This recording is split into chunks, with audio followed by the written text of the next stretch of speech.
The Foster Bunkham Show, brought to you by the Pinky Seltzer Company, and starring noted expert Professor Foster Bunkham.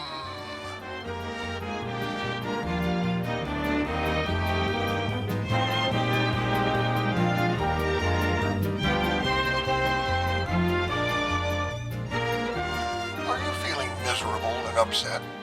Of course, it would have been wise if you had taken Pinky's seltzer at the office earlier in the day, but don't wait to take it right away.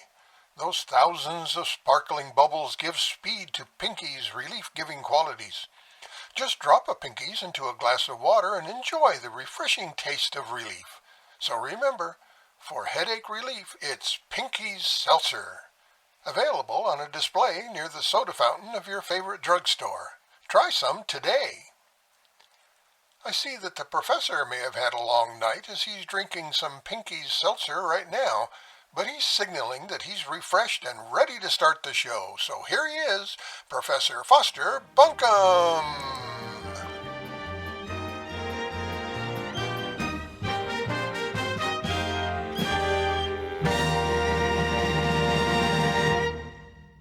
Last time I brought you a dramatic reading of Casey at the Bat.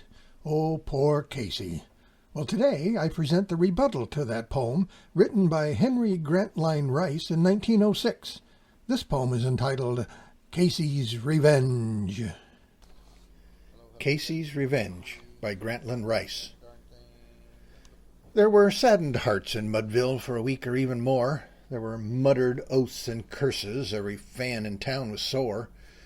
"Just think," said one, "how soft it looked with Casey at the bat, and then to think he'd go and spring a bush league trick like that." All his past fame was forgotten. He was now a hopeless shine. They called him "Strikeout Casey" from the mayor down the line. And as he came to bat each day, his bosom heaved a sigh, while a look of hopeless fury shone in mighty Casey's eye. He pondered in the days gone by that he had been their king, that when he strolled up to the plate they made the welkin ring. But now his nerve had vanished, for when he heard them hoot, he fanned or popped out daily like some minor league recruit. He soon began to sulk and loaf, his batting eye went lame.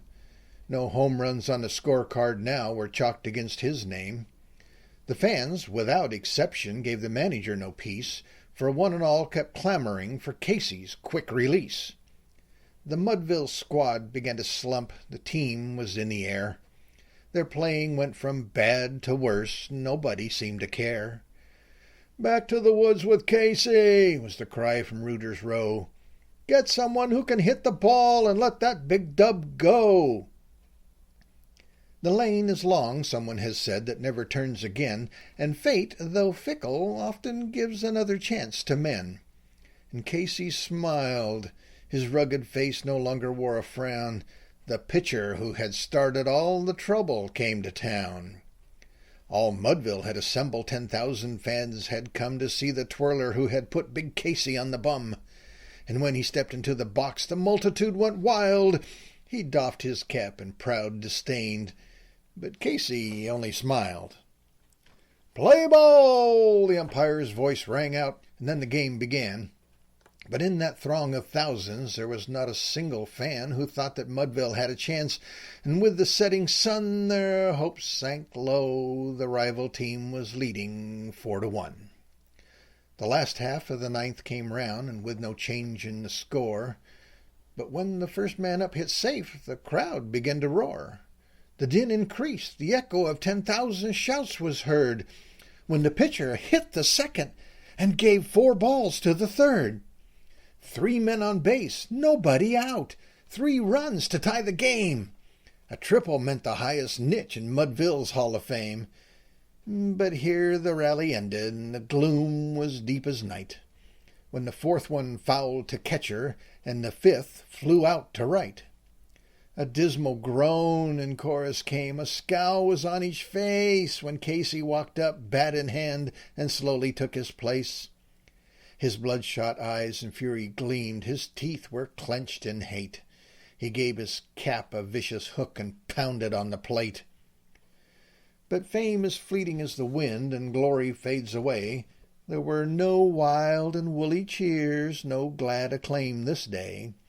They hissed and groaned and hooted as they clamored, "Strike him out!" But Casey gave no outward sign that he had heard this shout.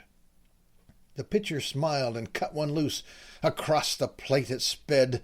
Another hiss, another groan. "Strike one," the umpire said.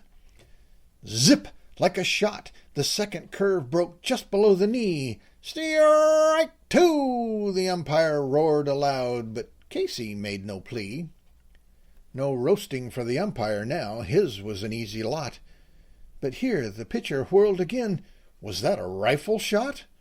A whack, a crack, and out through the space the leather pellet flew, a blot against the distant sky, a speck against the blue.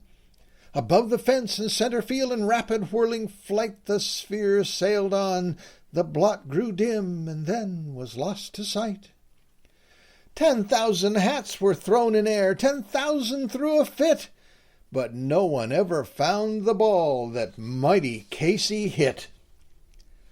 Oh, somewhere in this favored land dark clouds may hide the sun, and somewhere bands no longer play, and children have no fun, and somewhere over blighted lives there hangs a heavy pall, but Mudville hearts are happy now, for Casey hit the ball.